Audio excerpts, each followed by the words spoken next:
Il n'est pas à peine de perdre votre valise. Plus de 4 milliards de bagages sont transportés dans les aéroports. Alors le mieux pour ne pas angoisser, c'est de connaître le chemin que votre valise emprunte. Marine Brossard et Cassien Masquillier ont voyagé en soute. La voilà. Après l'attente, le soulagement de retrouver sa valise à l'arrivée. Mais savez-vous tout ce qu'elle a traversé pour arriver jusqu'à vous? Une fois qu'elle passe derrière le comptoir d'enregistrement, qu'est-ce qui se passe derrière? On ne sait pas. C'est un mystère. On est à peu près certain de la retrouver au bout, c'est tout.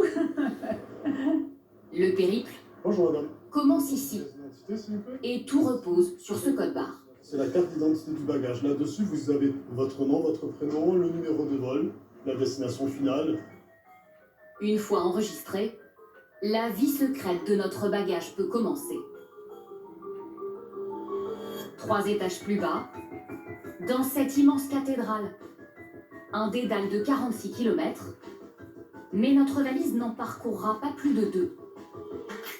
Il y a le chemin le plus court pour acheminer le bagage d'un point A à un point B. Et il y a toutes les déviations qui peuvent s'avérer nécessaires en cas de difficulté technique sur le parcours.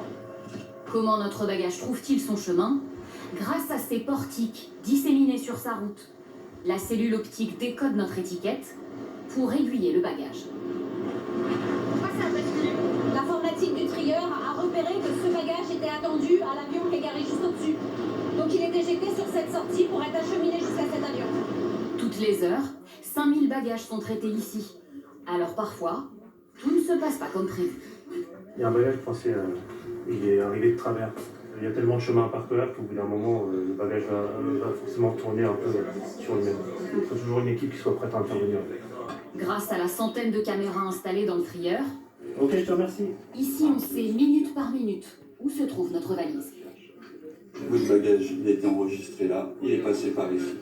Car le système n'est pas infaillible. Des fois, l'étiquette peut être soit mise sous la valise, pas lue par le portique. Donc du coup, le portique dit, moi, attention, ça je ne connais pas, je l'envoie à un endroit. Donc on peut le voir comme ça que, attention, ce bagage-là, pour l'instant, il n'a pas été le portique. Il faut qu'il soit traité à la main pour être redirigé. Notre bagage, lui, n'a connu aucune embûche. Cela fait tout juste 15 minutes que nous l'avons enregistré. Nous le retrouvons à la sortie du tri-bagage. Mais la course contre la montre n'est pas terminée.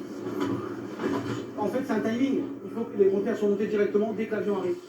Car si un bagage manque, l'avion n'attend pas. Il partira sur le prochain vol. Le nôtre est pile à l'heure. Il n'aura été manipulé que par 3 personnes et parcouru 1,5 km au total avant d'entamer son prochain voyage. Les grèves ont aussi